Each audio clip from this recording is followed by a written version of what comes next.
শুনেছেন কখনো নান্নামান্না পিঠার নাম?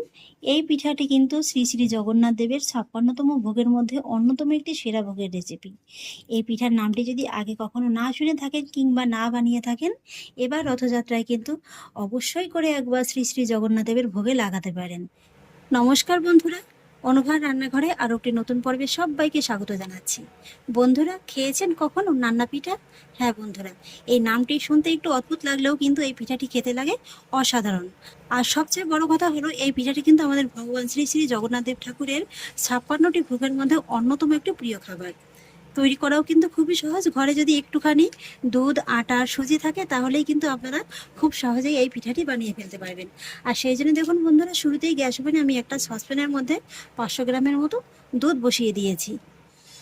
এবার আমি এই দুধটাকে একটু জাল করে নেব, তবে জাল করে কিন্তু খুব বেশি একটা ঘন করব না, জাস্ট একটা বলক তুলে নেব।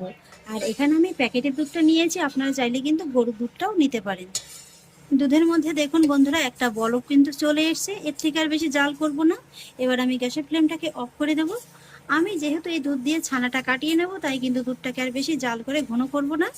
আর এবার কিন্তু গ্যাসের ফ্লেমটাকে অফ করেই দুধটাকে হালকা করে একটু ঠান্ডা করে নেব, মোটামুটি ১ মিনিটের মতো এইভাবে একটু নেড়ে চেড়ে। তাহলে কি হবে, ছানাটা কিন্তু খুব সফট হবে। ১ মিনিট বাদে এবার ভিনিগার মিশ্রিত জল দিয়ে ছানাটাকে আমি কাটিয়ে নেব। এখানে আমি ১.৫ টেবিল চামচ ভিনিগারের মধ্যে ১.৫ টেবিল চামচের মতো নর্মাল জল দিয়ে কিন্তু মিক্সড করে নিয়েছি। সেই জলটাই কিন্তু এখন দিয়ে দিলাম। আর এবার আলতো হাতে কিন্তু এইভাবে নেড়ে চেড়ে ছানাটাকে আমি একটু ভালোভাবে কাটিয়ে নেব।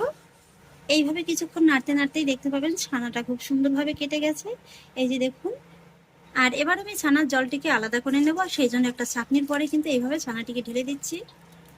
আর যেহেতু ভিনিগার দিয়ে ছানাটা কাটিয়ে নিয়েছি, তাই সামান্য একটু জল দিয়ে কিন্তু ছানাটাকে খুব ভালোভাবে ধুয়ে নিতে হবে, তা না হলে ছানার ভিতরে আবার টক ভাব থেকে যাবে। ছানাটিকে আমি খুব ভালোভাবে ধুয়ে নিয়েছি। আর এবার এই ছানাটিকে এইভাবে আমি রেখে দেবো ১০ থেকে ১৫ মিনিটের মতো, এতে করে জলটা খুব ভালোভাবে ঝরে যাবে। এবার আমি গ্যাস ওভেনে আবার একটি কড়াই বসিয়ে দিয়েছি, আর তার মধ্যে নিয়ে নিচ্ছি মেজারমেন্ট একটা কাপ মেপে ১.৫ কাপের মতো জল। তার মধ্যে নিয়ে নিচ্ছি স্বাদ অনুযায়ী একটুখানি সন্দুক লবণ, আর নিয়ে নিচ্ছি 1/4 কাপের মতো আখের গুড়। গুড়টাকে আমি এইভাবে একটু গ্রেট করে নিয়েছি। এবার আমি ততক্ষণই অপেক্ষা করব যতক্ষণ না পর্যন্ত জলের ভিতরে খুব ভালোভাবে একটা বলক চলে আসছে। জলটা খুব সুন্দরভাবে ফুটে গেছে। এবার গ্যাসের ফ্লেমটাকে একেবারে কমিয়ে দিয়ে আমি এর মধ্যে অ্যাড করব যে কাপটা মেপে আমি জলটা নিয়েছিলাম, সেই কাপেরই 1/2 কাপের মতো সুজি।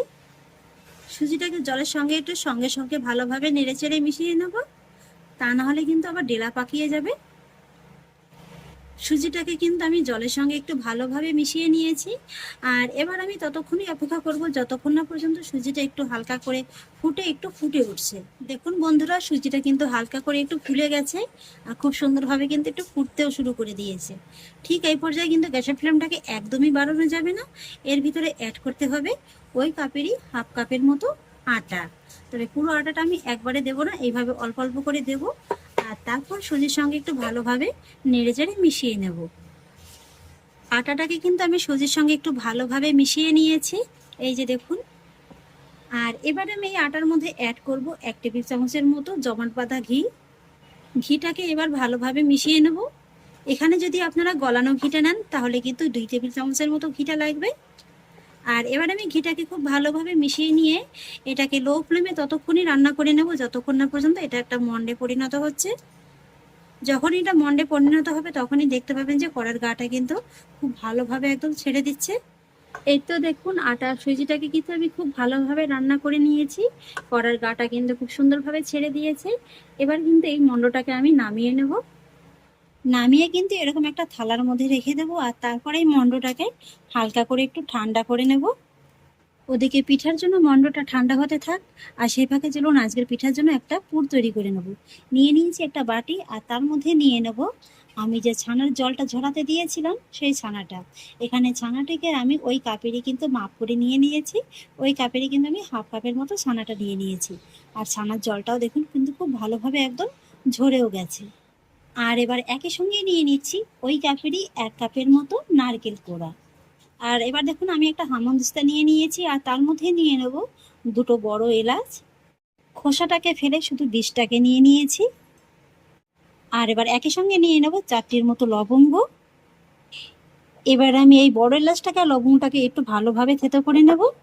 এখানে যদি আপনাদের হাতের কাছে বড় এলাচটা না থাকে সেক্ষেত্রে কিন্তু আপনারা ছোট এলাচটা ব্যবহার করতে পারেন। এবার এলাচ লবঙ্গ গুঁড়োটাকে আমি নারকেলের ভিতরে দিয়ে দেব। আর এবার সবশেষে পুরের মধ্যে দিয়ে দেবো 3 টেবিল চামচের মতো চিনি। তবে স্বাদটা কিন্তু আপনারা আপনাদের স্বাদ অনুযায়ী কম বেশি করে দিতে পারেন চিনিটাকে। এবার আমি সব কিছু একসঙ্গে একটু ভালোভাবে মিশিয়ে নেব। আর তারপরে কিন্তু খুব সুন্দরভাবে একটা পিঠার জন্য পুর তৈরি হয়ে যাবে। পিঠার জন্য কিন্তু আমার পুরটা একদম তৈরি। এবার আমি এই পুরটাকে একটা সাইডে রেখে দেব। আর এদিকে মন্ডটাও কিন্তু হালকা একটু ঠান্ডা হয়ে গেছে, হাত দিয়ে আর একটু ভালোভাবে মেখে নেব। ফাইনালি ডোটিকে আমি একদম স্মুথলি মেখে নিয়েছি, এই যে দেখুন। আর এবার আমি হাতে সামান্য একটু ঘি মাখিয়ে নেব। আর তারপরে আমি যেই মন্ডটা মেখে রেখেছি তার থেকে এইভাবে অল্প একটু করে হাতে নিয়ে নেব। হাতের সাহায্যে একটু চেপে প্রথমে গোল করে নেব।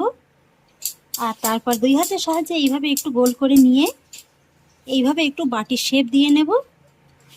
তৈরি করা কিন্তু বন্ধুরা খুবই সহজ।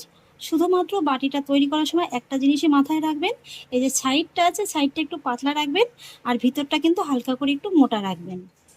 এই যে দেখুন বন্ধুরা, খুব সহজেই কিন্তু আমি একটা বাটির শেপ দিয়ে নিয়েছি। আর এবার আমি এর মধ্যে দিয়ে দেবো আমি যে নারকেল আর ছানার পুরটা তৈরি করে রেখেছিলাম সেই পুরটা।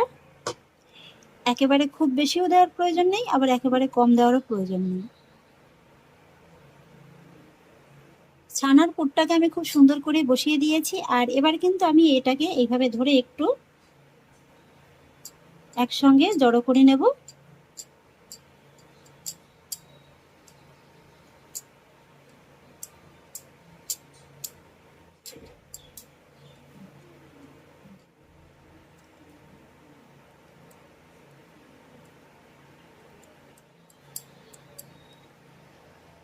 মুখটাকে এইভাবে একসঙ্গে জড়ো করে নিয়ে কিন্তু তারপর এইভাবে একটু ঘুরিয়ে দিতে হবে। আর তারপরে 2 হাতের সাহায্যে এইভাবে একটু গোল করে নিলেই কিন্তু খুব সুন্দরভাবে একটা পিঠার শেপ চলে আসবে। আর তারপর হাতের সাহায্যে এইভাবে একটু চেপে চ্যাপটা করে নিলেই কিন্তু তৈরি হয়ে যাবে খুব সুন্দর একটা পিঠার শেপ। একই রকম ভাবে আমি আপনাদের আরো একটা তৈরি করে দেখিয়ে দিচ্ছি।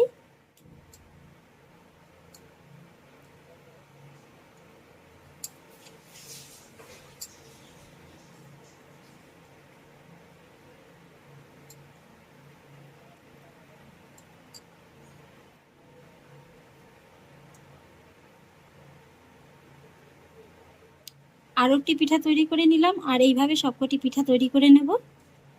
এক এক করে সমস্ত পিঠাগুলোকে আমি তৈরি করে নিয়েছি। আর এবার আমি পিঠাগুলোকে সব ভেজে নেব। আর সেই জন্য একটা কড়ার মধ্যে খানিকটা পরিমাণে সাদা তেল কিন্তু আমি খুব ভালোভাবে একটু গরম করে নিয়েছি। আর এখন কিন্তু ভাজার সময় আমি আঁচটাকে একেবারে কমিয়ে দিয়েছি।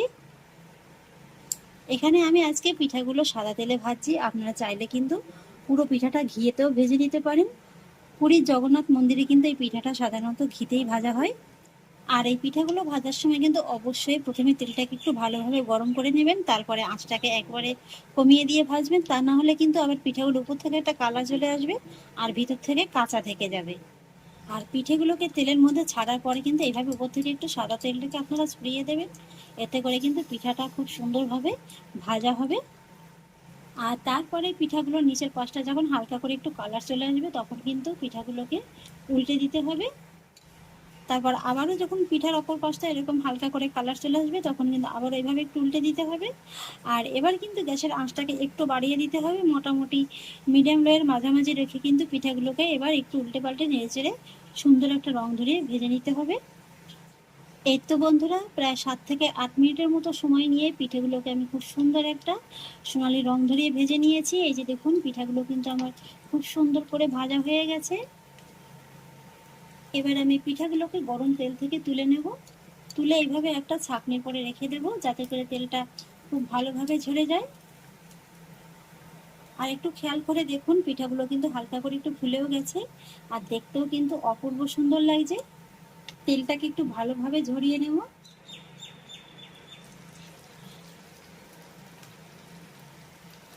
একই রকম ভাবে বাকি পিঠাগুলোকেও আমি ভেজে নেব। শুনেছেন কখনো নান্নামান্না পিঠার নাম?